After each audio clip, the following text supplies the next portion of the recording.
Welcome to the deep dive.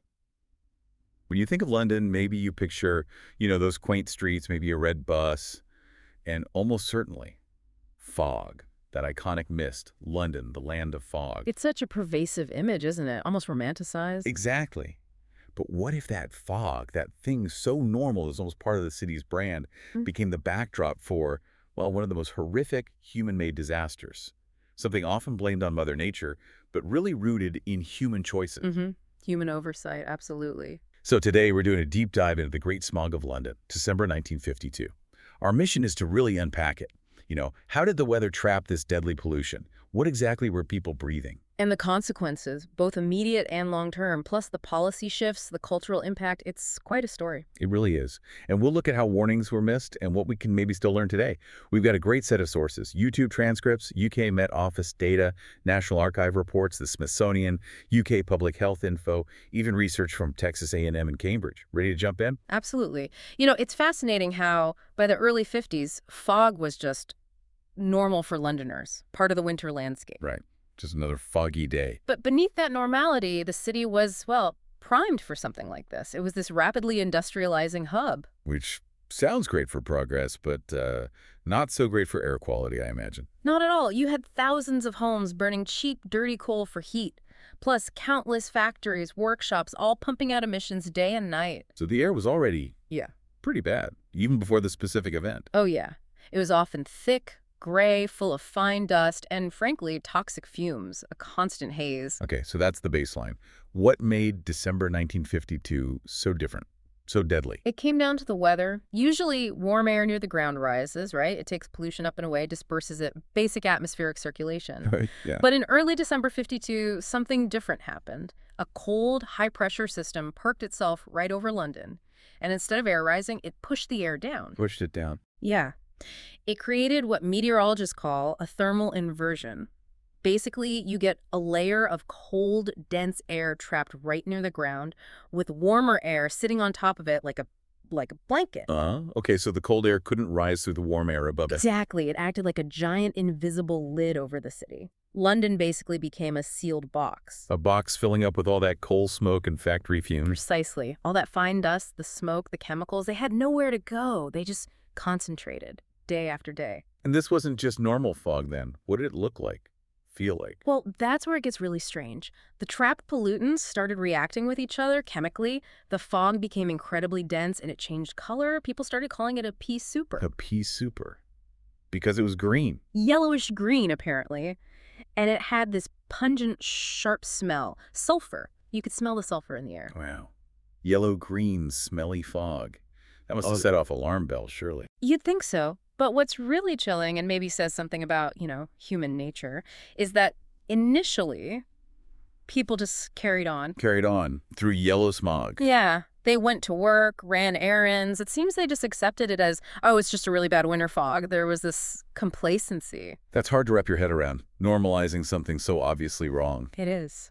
But that didn't last long. As the smog got thicker and thicker, it blocked out the sun completely. The city was plunged into this eerie, perpetual twilight, even during the day. Just constant dimness. And then, by December 6th, things just ground to a halt. Visibility dropped to, well, sometimes just a few meters. People walking had to literally feel their way along walls, shuffle along pavements. So getting around became impossible. Pretty much. Buses, trams, cars, everything stopped. The only thing still running, just barely, was the tube, the underground. London was paralyzed. That physical standstill is one thing, but the real horror must have been invisible. What people were breathing in. Absolutely. That thick, toxic air loaded with fine coal dust and these poisonous gases, it was getting deep into millions of people's lungs. What did that feel like? What were the immediate symptoms? Horrific from the accounts. Severe difficulty breathing, like they just couldn't get enough air. Chest pain, constant coughing fits, this feeling like their lungs were actually burning. Burning. Yeah, the smog irritated the lining of the lungs. It inflamed the bronchial tubes, caused all this excess mucus. Airways were getting blocked. And it hit the vulnerable, hardest kids, the elderly. Their bodies just couldn't fight it. Their resistance was compared to, infants.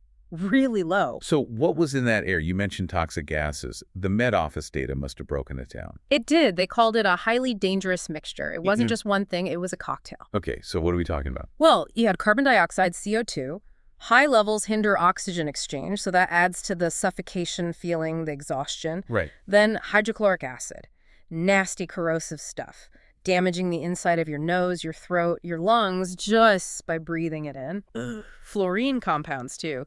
Even tiny amounts could apparently damage tooth enamel, irritate skin, and just make breathing problems way worse. Okay, this is already sounding terrible. Was there a main culprit, though? The really big one, the most dangerous, especially because of that thermal inversion, was sulfur dioxide, SO2, from all that coal burning. And what did that do? Here's the really critical part. Because of the stagnant, moist trap air, the SO2 was converting directly into sulfuric acid. Droplets of sulfuric acid suspended in the fog. Wait, sulfuric acid, like battery acid. People were breathing that. In aerosol form, yes. Tiny droplets, but still sulfuric acid. Imagine inhaling that. It caused burning sensations, severe damage to lung tissue, led to these awful dry coughs, made it incredibly difficult to breathe, and just sent any existing conditions like bronchitis into overdrive. That is horrifying. Just breathing the air was like a chemical burn. And the amounts. I mentioned amounts. Earlier. The daily estimates are just staggering. Every day, Londoners were inhaling something like 1,000 tons of fine dust particles. 1,000 tons. 2,000 tons of CO2. About 140 tons of hydrochloric acid. Around 14 tons of those fluorine compounds. And hundreds of tons of sulfuric acid. Daily. It's unbelievable. No wonder the health system buckled. It completely collapsed. By December 9th, the hospitals were beyond breaking point. Thousands upon thousands of emergency cases pouring in pneumonia, acute bronchitis, severe respiratory failure. Doctors must have been. Working flat out, totally overwhelmed, they just couldn't keep up. Reports describe corridors lined with patients because there were 0 beds left, stretchers everywhere. I like it. And on one particular day, the number of people dying actually exceeded the number of available hospital beds in the city. That's unimaginable.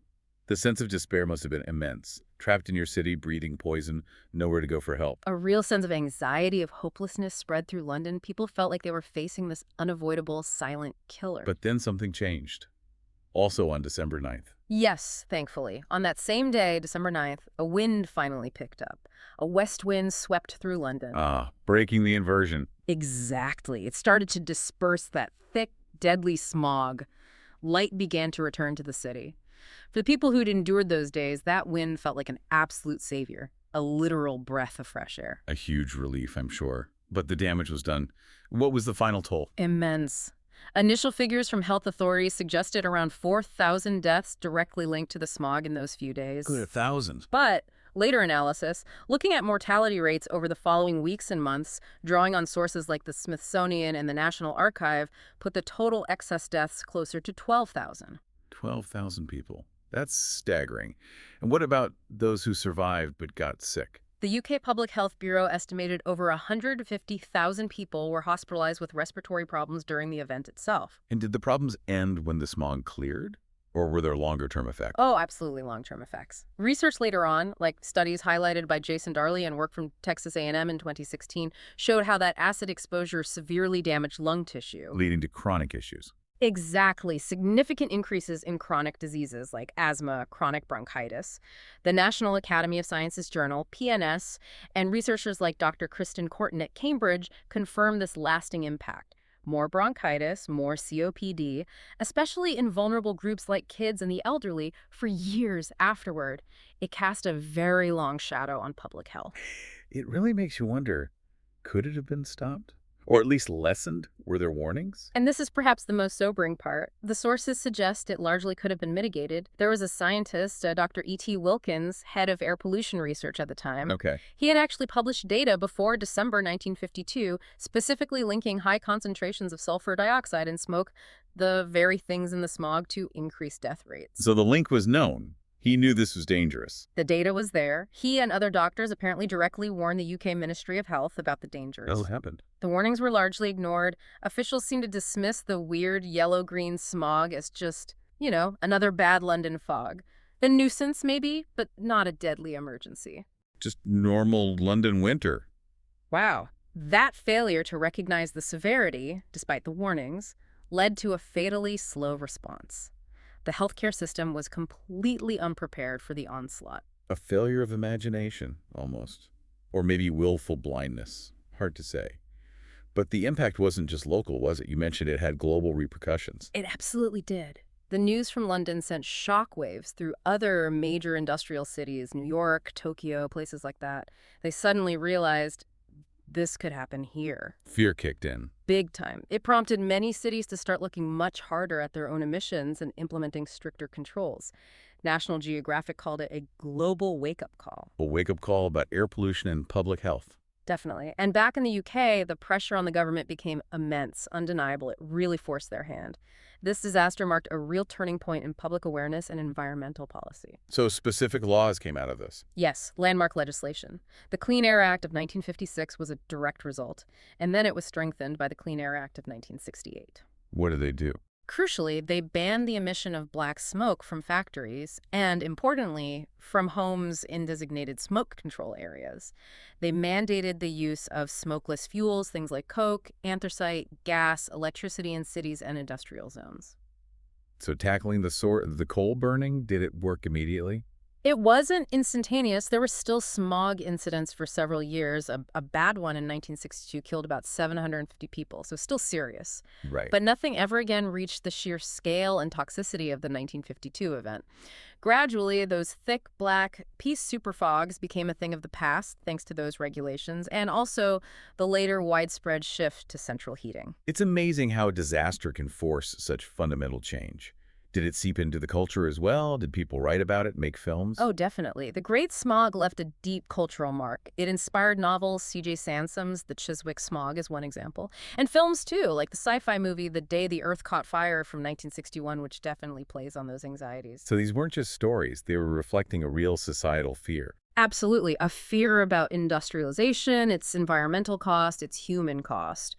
These works helped raise awareness, they fed into that growing environmental consciousness, and arguably played a role in pushing forward environmental movements globally. So bringing it all together, the Great Smog wasn't just bad weather. Not at all.